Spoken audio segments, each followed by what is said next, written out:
Cool. Yeah. All right. Johnny in Lansdale, PA writes in and says, and this I don't. This was written on a phone and it reads like it. I'm just gonna read it as is, and we'll see if we can parse out what it was. Would be AEW game coming out. What do you want to see in it different from watching the other wrestling games? Okay, so I'm gonna parse that as like, hey, they're making an AEW wrestling game. Obviously, there's been a lot of wrestling games out there. Ukes is making it. Oh, Ukes. Okay, the two Ukes.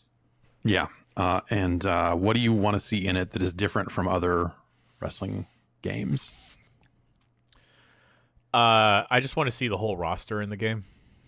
Yeah. Mm-hmm. Yeah, okay. Seeing a lot of those seeing the AEW roster in a game will be fun for sure.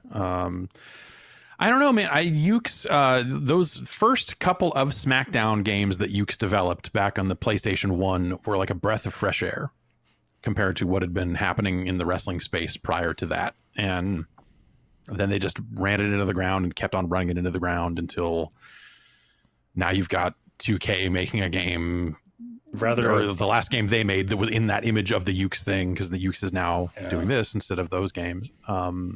They've ended in a wet fart. Yeah. Yes. Ooh. Yeah. The wettest. You hate to see it. I don't know. I don't think I want like a sim kind of wrestling game. I'd like it more arcadey, just because like I just don't need to like think about timing. Well, maybe some timing and grapples, but like I'd prefer arcadey one. Like what was the WWE one a couple years ago? All Stars. Years ago? Yeah, All Stars. Yeah. I like that. I love that game. Yeah, that game. I'll say it again. Sal DeVita of NBA Jam and NFL Blitz worked on that game with some of the people he had worked with in the past, and yeah, it's a fun ass game. I think that's the problem for me is like a lot of the games Ukes made and a lot of the games that WWE put out, like they take it as if it's a real sport, and I think that's really boring. Yeah. And so it just doesn't. Yeah.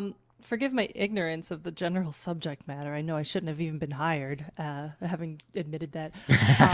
But has there been any wrestling games where it's more like a management sim, where you get to like kind of arrange heels and stuff like that, and arrange the plot and stuff like that, where it's like you're trying to arrange the plot to be as dramatic as possible so that you get like more viewership? You're talking to like Jeff that on this one. Oh, Jess. Yes. Oh, okay, there's cool. there's an AEW game for mobile that actually kind of is that, but I feel like in a lot of those games they still don't let you pick the winner. And really, the key to building the plot on this stuff is that you should be saying, okay, this person wins here, and then we go on to the next match, and then the big pay-per-view, we do this, and this is the big blow off to the feud, and like it's missing that piece. But there's like I could go for like not just the management sim overhead stuff, but then you actually like play out the matches. There's like, and, GM act it out modes and stuff like that. Yeah, there's modes that try to do stuff like that, or like some of the WWE games on the 360 in that era had a story creator that would let you write cutscenes and just ridiculous, just fucking ridiculous. And it was so much fun to just make those, and they're the dumbest things in the world, and oh my god, they're so good. Hell yeah. But like, yeah, that needs to come back, but that's not quite the same thing, but it is still fun to just kind of use them as puppets in a silly ass story. But then you get to the matches and it expects you to play the video game, and you don't want to play the video game because it's not fun, and that kind of ruins it. But it's yeah. So that I think would be cool. And then so the thing about this AEW game that they keep trying to say is that they went out and they keep referencing WWF No Mercy, the N64 wrestling game. Yeah, why the hell is that? Because they want to make a game that feels like that, because they're trying to recapture that era. They went and got the dude who produced that game at Aki, and he is consulting on this game. And, at Aki. Okay. I didn't know that.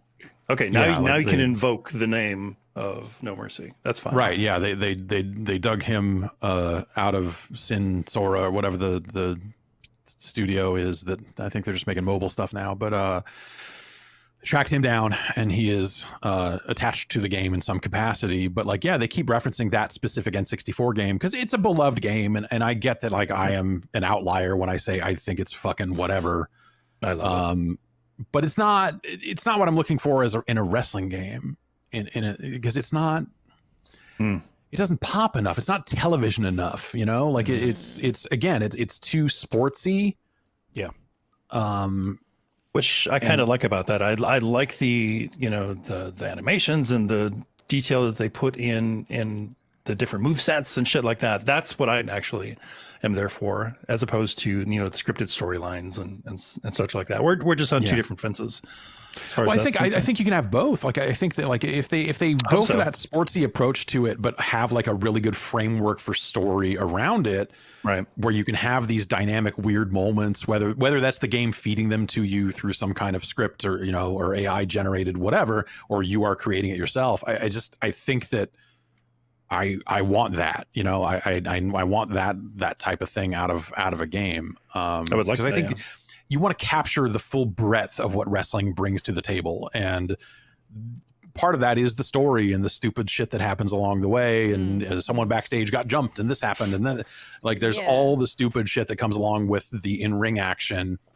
And the WWF games have focused primarily on that in-ring action in a way that but those systems that they build for those are not engaging or fun to play. And I always thought that was weird, Yeah. Like to treat it like it's real, but they're selling it to kids and some of them think it's real. Like I think that the WWE markets to children, and it's still real to them. Damn it! And that's true, but I still feel like the game could be more like more like The Thing, which is like pretty fantastical and absurd, and you get these kind of very straightforward, like here's the guy, here's his moves, fight the man until the health bar goes down, and it's just like I need shots of people standing next to televisions at awkward angles, watching them in a way that where their body is cheated towards the camera instead of watching the television the way a normal human would. Like I need that in a video game. Yeah.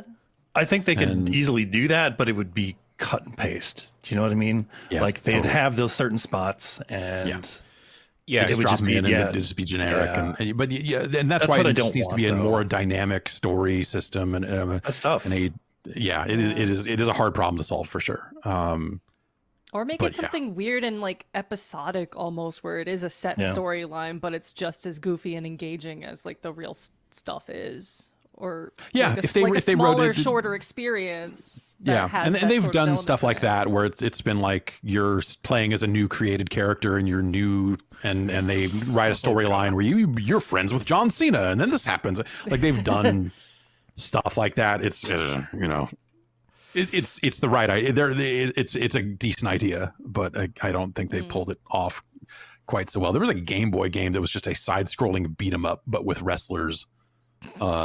And they got out there with shit. That was pretty cool. When they were making a car combat game with wrestlers, like that was that game sucks, but it's also genius. Yeah. All right, let's move on. In conclusion, Crush Hour. In conclusion, I hope Hook is in that game. Hook had better be in that game. Hook has to be the cover boy. Hook has to be in that. Wow. It's not gonna be like it's bold. I'll make my own cover. Okay. Yeah, reversible Hook cover. Yeah. Like that's what you want. That's a good pre-order bonus. I mean, that's got CM Punk front and center, probably, right? Like, who's Adam Page? Then Hook's Omega? the Steelbook. I'm thinking, like, okay, not in terms, like, yes, No, you put CM them on Punk. there, of course.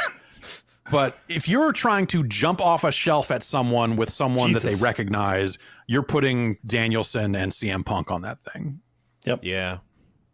Yeah. And then behind them is Evil Uno just lurking in the background, huge. Yeah. Like the ultimate bad guy. Mastermind, yes. Yes. Yeah. He's the Cheering puppet everybody. master. Yeah. It's probably going to also have Jericho on it then, right? Oh, I hope not. Yeah. I love me some Jericho. Yeah. But- totally. But yeah, it's been a hot minute since I've been in love with Chris Jericho. Let's just move on. That's a whole we could do an hour on that, but let's just You know? Some of the best, worst ad reads in the business. Yeah, Oh, Chris Jesus Jericho, Christ. another guy that probably won't be on Bob's Burgers anytime soon.